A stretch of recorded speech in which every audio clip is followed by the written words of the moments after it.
Hello and welcome to Moment of Truth on Labour Social. I'm Graham Hughes. 320 Tory MPs made absolute tits of themselves last week voting for this ridiculous Rwanda scheme that's never going to happen. A few more somehow made even bigger tits of themselves by voting against this ridiculous Rwanda scheme or abstaining. But Tories being massive tits is nothing new.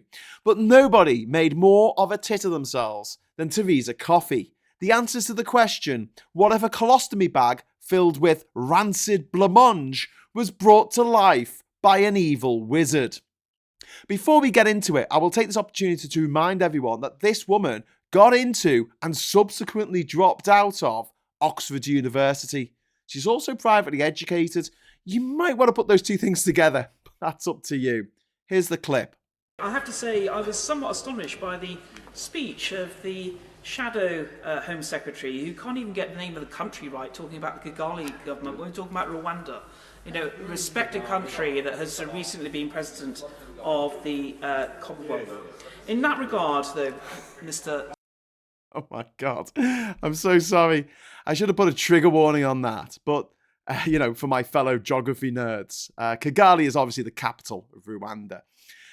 I get that not everyone can be the first person to visit every country in the world without flying. Only I can be that guy. But we are talking about Rwanda, a country that the Tories have been banging on about for the last few years, ever since Boris Johnson needed a distraction from whatever scandal had broken that day. You'd think a senior Tory MP like Coffey would know the bleeding capital of the one country they've said the name of every 5 minutes for the last couple of years. But Tory's got a Tory, I guess. Now, Coffey went on to dig her cesspit even deeper by subsequently claiming that, of course, she knew that Kigali is the capital of Rwanda. She merely thought it was disrespectful to refer to the government of Rwanda in that way. But we do. We talk about the government in Washington, sources in Moscow. Coffey herself has referred to the EU as Brussels on at least 17.4 million different occasions. She's a lying piece of toe rag. She, like most Tories, knows fuck all about the 54 countries that make up Africa. She doesn't know her Asmara from her Malabo. But it does really highlight how these Tories have no idea what's going on outside their private school bubble of power, corruption, money, backstabbing, snobbery, and cocaine. That's their entire world. Little wonder then that they look down on people outside that bubble, those who attended state schools, northerners, people who earn less than 100 grand a year, and anything or anyone they deem foreign. This way of thinking seeps into the mindset of pretty much everyone who voted for the Tories and or voted for Brexit. And it's this: they simply do not understand the world, not even the basics. In Parliament last week, there were repeated references by Cruella Braverman and others to the European Court of Human Rights being a foreign court. It's not a foreign court. It's our court, a court that we share with the French, the Polish, the Spanish, the Greek, and pretty much every other country in Europe, apart from Russia, which I don't personally believe is geographically in Europe anyway. Anyway, we can take cases to the ECHR. We can sit as judges on the ECHR. We can appoint officials and help make laws that are judged upon via the Council of Europe, of whom we are a founding nation. Of course, that doesn't fit with the Tory narrative. They want to make it sound like it's a French court telling us plucky Brits what to do. It's not. It's an international court, the same way that the World Cup is an international competition and that we can and do take part in. How do you think the Gammonheads would react if I dissed the 1966 World Cup final as some sort of foreign competition because FIFA is based in Switzerland? Was World War II a foreign war because other countries were involved? There are a few million people who survived the Blitz who might take exception to that.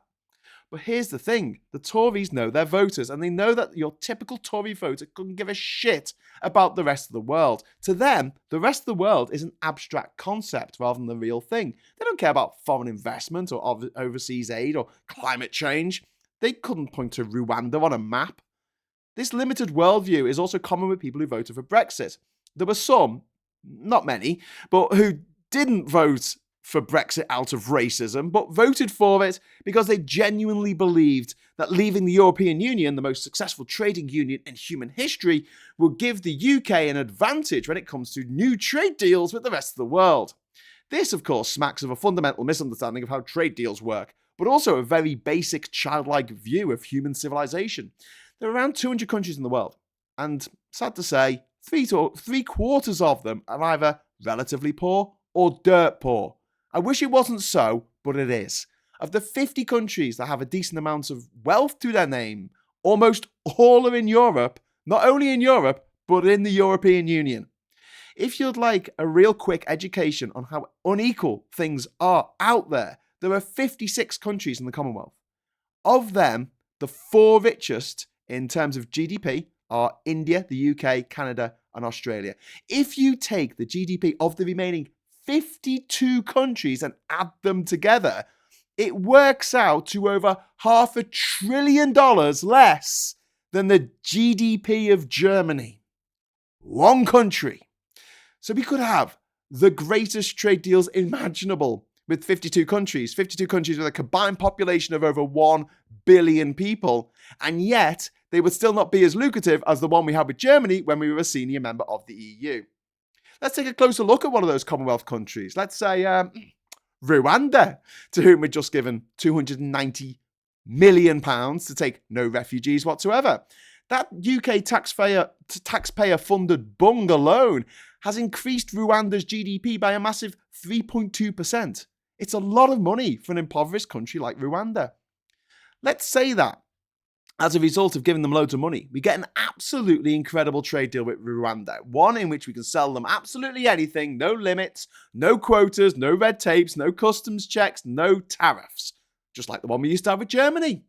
Now, Rwanda is a landlocked country. The only way to get cargo to Rwanda is to fly it in or truck it in from the port of Mombasa in Kenya or Dar es Salaam in Tanzania, both over 900 miles away by road.